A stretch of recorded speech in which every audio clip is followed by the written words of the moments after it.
Hey, what's going on everybody? I hope you've been well. Today I wanted to do a quick video on espresso machine workflow, specifically espresso at home. So I've seen lots of videos online of people making cappuccinos and espressos in their kitchens at home, and a lot of these are really beautiful videos, but the one thing that I've noticed is lacking from most of them is commentary. So I wanted to put together a video showing you how I make a cappuccino on my own setup and kind of explain step by step how I maximize efficiency so that I'm getting as much out of my machine as quickly as possible. Now, a lot of this is taken from working many years in a cafe and sometimes very busy cafes. And admittedly, some of the things that I'm going to talk about aren't really necessary for home.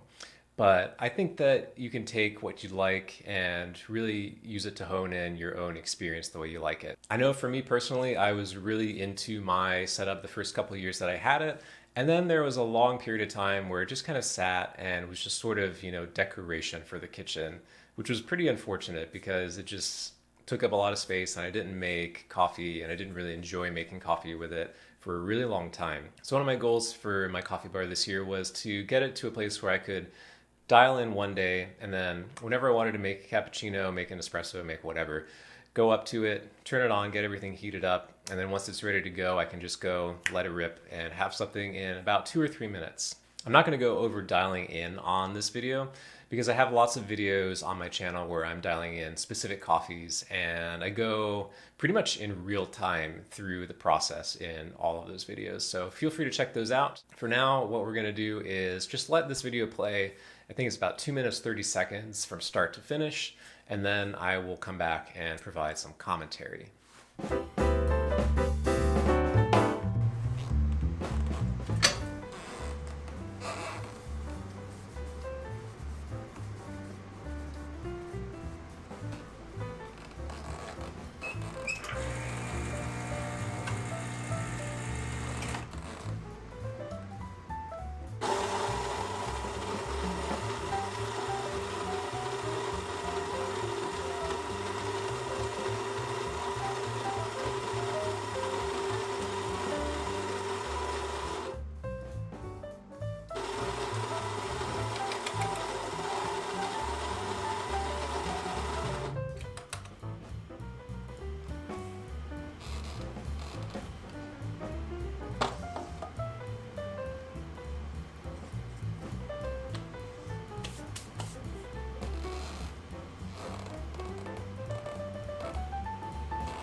Okay, so now let's go through this together. So starting off, I went ahead and turned on my scales right away. Sometimes these take a couple minutes to boot up depending on what scale you have. It just saves you a couple seconds. It's really not super necessary for home, but it's something that I like to do and it's a habit that I have from working in shops.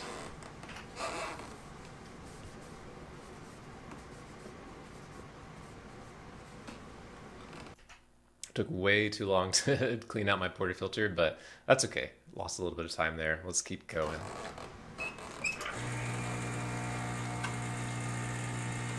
Okay, so after I hit tare on my scale, I waited a second, flushed the group head out, let the scale kind of settle for a sec, just to double check. Sometimes it can be a little bit wonky. Even the Acai scales can, if you have like a bean or something under there, you want to just kind of take an extra second to make sure that you're really zeroed out properly. If not, then you can have all sorts of problems and end up being very, very frustrated.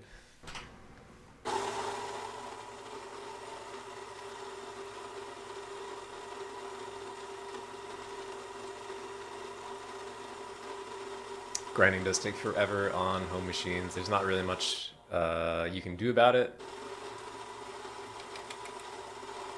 Grind time on the Baratza Vario for me right now is about like 20-ish seconds.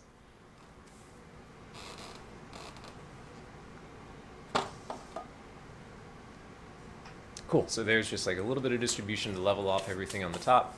If you wanted a WDT or something else here, that's totally fine.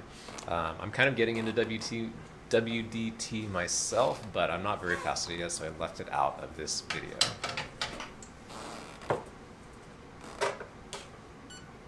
Start the shot.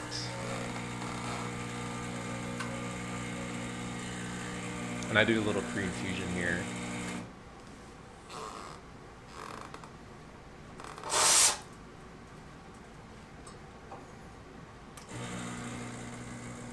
Once I'm feeling good about how the shot's pulling, I'll just go ahead and start steaming milk. Keep an eye on the timer.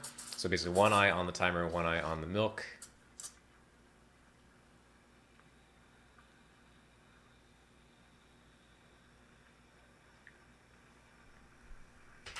Milk steaming is actually pretty fast on these machines. It's kind of surprising, at least when you're doing like an 8-ounce cup. It's all... No, it's not as fast as a commercial machine, but it's pretty close, and it does take some practice.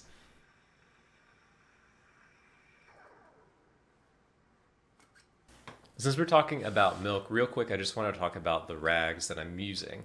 So you notice I had a specific rag for my milk and a specific rag for my espresso. Sometimes I'll have one for the bar too. Usually I have one kind of tucked away under the machine just to catch water, because my machine has leaked in the past. It came with a kind of leak issue. Had to replace the water tank system a long time ago, which was kind of an ordeal, but not too bad. So it was mostly my paranoia that I have a rag under my machine all the time. But not only do I have specific rags for specific purposes, but I have a particular way that I like to fold them. That way they kind of open up in your palm and you can grab onto your steam wand and then put it back up and it'll just kind of sit nicely, ready to go. And that fold, basically you're taking, let me step back, taking this guy, I like to do it with the seams on the inside, just going in thirds that way, and then you're going to do in thirds again, and then you can take this little bit, I don't know if you can see that, basically opening that up and tucking this piece in. A lot easier to do on a flat table. But now you take that, put it in the palm of your hand, give it a few tucks, and it just opens and closes really nice and easy.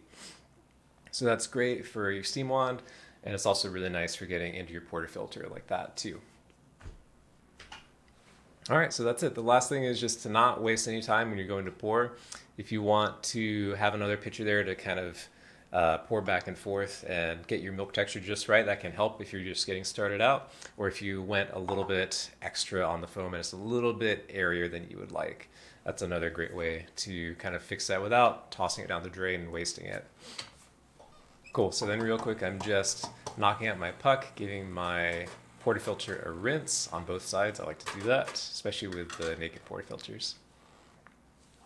And then yeah, just put your rags back where they were if they aren't there already, and you're pretty much good to go. The bar looks pretty much the same as when I walked up to it, and that's it. Alrighty, that's about it for my espresso workflow that I've dialed in for the year 2022. Hope you all enjoyed it. Hope that there's a few little things here and there that you can take from it. Again, don't be so worried about the time. I was able to do it in under 3 minutes, but the real point of this video is just to help you make espresso, make coffee a little bit more efficiently and get more enjoyment out of your home bar. So let me know if there's some things that you were able to take from this. Let me know if there's some things that you do that I should be adding to my routine to get myself a little bit quicker. And I'll see you in the next one. Peace.